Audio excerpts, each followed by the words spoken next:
ଜିଲ୍ଲାର ଚାଷୀମାନେ 4 ମାସର ଅକ୍ଳାନ୍ତ ପରିଶ୍ରମ ପରେ ଚିନାବାଦାମ ଅମଳ କରି ମଣ୍ଡିକୁ ଆଣିଛନ୍ତି, କିନ୍ତୁ ତାଙ୍କ ଶ୍ରମର ମୂଲ୍ୟ ମିଳୁନାହିଁ। ଗତ 3 ସପ୍ତାହରୁ ଅଧିକ ସମୟ ଧରି MPV 81 ମଣ୍ଡିରେ ଚାଷୀଙ୍କ ଚିନାବାଦାମ ପଡ଼ି ରହିଛି, କିନ୍ତୁ କୌଣସି କାରଣରୁ ଏହା ଉଠୁନାହିଁ। ଫଳରେ ନିରାଶ ହୋଇ ଅନେକ ଚାଷୀ ଶେଷରେ ବ୍ୟବସାୟୀଙ୍କୁ କ୍ୱିଣ୍ଟାଲ ପ୍ରତି 4,400 ନାମମାତ୍ର ମୂଲ୍ୟରେ ବାଦାମ ବିକ୍ରି କରିବାକୁ ବାଧ୍ୟ ହେଉଛନ୍ତି।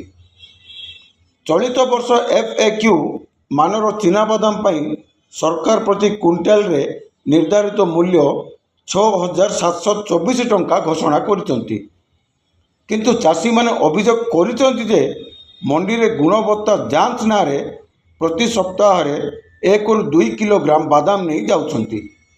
ଅଧିକାରୀ ଏପରିକି 65 ଶତକଡ଼ାରୁ ଅଧିକ ଗ୍ରେଡ୍ ଥାଇ ମଧ୍ୟ ଚାଷୀଙ୍କ ବାଦାମ ମଣ୍ଡିରେ ଉଠୁନାହିଁ।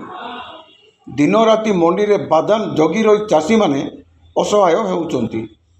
ଏହି ବର୍ଷା କାଳରେ କିଛି ଚାଷୀଙ୍କ ବାଦାମ ବାହାରେ ପଲିଥିନରେ ଢାଙ୍କି ରଖିଥିବା ମଧ୍ୟ ଦେଖାଯାଇଛି, ଯାହାକି ପାଣି ଲାଗିବା ମାତ୍ରେ ବାଦାମ ଖରାପ ହୋଇଯିବ। ଉପସ୍ଥିତ ଥିବା ଚାଷୀ ଶୈଳନ ମଣ୍ଡଳ, ଅଶୋକ ମଣ୍ଡଳ, ପ୍ରତାପ ସରକାର, ସୁବ୍ରତ ମିସ୍ତ୍ରୀ, ରତନ ହାଲଦାର, ସୁବ୍ରତ ମଣ୍ଡଳ, କଳ୍ପନା ବେପାରୀ, ପୂର୍ଣ୍ଣ ଢାଲି ପ୍ରମୁଖ ଏହି ଅବସ୍ଥାରୁ ତୀବ୍ର ଅସନ୍ତୋଷ ପ୍ରକାଶ କରିଛନ୍ତି। ସେମାନେ ମଣ୍ଡିରେ ଦାୟିତ୍ୱରେ ଥିବା Ajit Kumar Mohanty, market guard Rajanikanta Das, market ସରକାର ରାଜୁ ସୋଢ଼ି, NAFED କ୍ୱାଲିଟି ଆଲାନ୍ସ ତପନ ବାରୋଇ, ଲେମ୍ DEO ଓ କମଳ ହାଲଦାର DEOଙ୍କୁ ଏ ସମ୍ପର୍କରେ ପ୍ରଶ୍ନ କରିଛନ୍ତି। ଅଧିକାରୀମାନେ କେବଳ ଆମେ ଚେଷ୍ଟା କରୁଛୁ ବୋଲି ଜବାବ ଦେଇ ଦାୟିତ୍ୱ ଏଡ଼ାଇ ଦେଉଥିବା ଅଭିଯୋଗ ହେଉଛି। ଚାଷୀମାନେ ମଣ୍ଡିରେ ସ୍ୱଚ୍ଛତା ଓ ଦ୍ରୁତ କାର୍ଯ୍ୟାନୁଷ୍ଠାନ ଦାବି କରୁଛନ୍ତି। ସେମାନେ କହୁଛନ୍ତି, ଯଦି ସରକାର ନିର୍ଦ୍ଧାରିତ ମୂଲ୍ୟରେ ବାଦାମ କିଣିବାରେ ବିଳମ୍ବ କରୁଛନ୍ତି, ତେବେ ଚାଷୀଙ୍କ ପରିଶ୍ରମ ଓ ଆର୍ଥିକ ସ୍ଥିତି ଉପରେ ଏହା ଗଭୀର ଆଘାତ। ଏହି ସମସ୍ୟାର ସମାଧାନ ପାଇଁ ଜିଲ୍ଲା ପ୍ରଶାସନ ଓ ମଣ୍ଡି କର୍ତ୍ତୃପକ୍ଷଙ୍କ ତୁରନ୍ତ ହସ୍ତକ୍ଷେପ ଆବଶ୍ୟକ।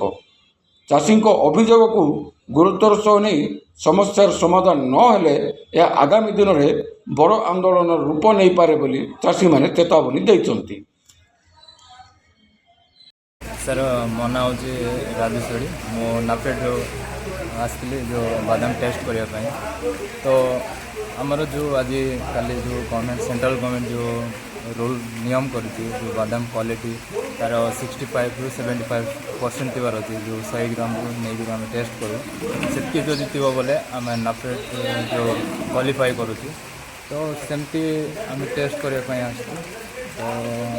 तो टेस्ट कर कौन पाइले टेस्ट करे टी पाइलु एट्रो जो बादाम टी भल था कि एतर उठी पार्ला जदि भल ना ना एतर उठवार था ये जो ये सप्ताह किंतु आसला बेलू तो किसी ना से तो कही पारे ना जो चाषी भाई वर्षा है बोधे आंध्र पटाई दौरान कौन कि लोक कहवा कथा आपन 100 ग्राम नहीं चेक करेंगे किंतु 2 किलो करके 3-4 नहीं गले देखो से एक्चुअली सेटा आम नहीं रू से गवर्नमेंट रूल गवर्नमेंट कौन कि लोक गोटे जो सैंपल जो नहीं आसटा गोटे 2 किलो तो अने ना बेसिकली 1.5 किलो कि केजी थी आमर 2 केजी जोरी से बादाम पकाले गोटे केजी आगा एठिकार चाषी मान तो कंप्लेन कर 2 किलो करके सेमती जोरी काढ़ी मापिदेवी है जोरी काढ़ी मापिदेवी देखिए 2 किलो आसबनी सर 2 केजी जोरी रे बादाम के 2 किलो आसबनी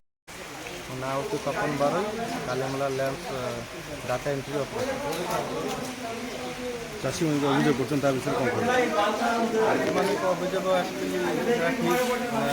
बहुत दिन हो बादाम मंडी आसती मार्केट वाला RMC वाला आम भी आसते आम ये कहूँ परसेंटेज पास होने बोले लोक मैंने बहुत हैरान होती से जो मैंने चाषी मान बाहर बादाम बिक्री होती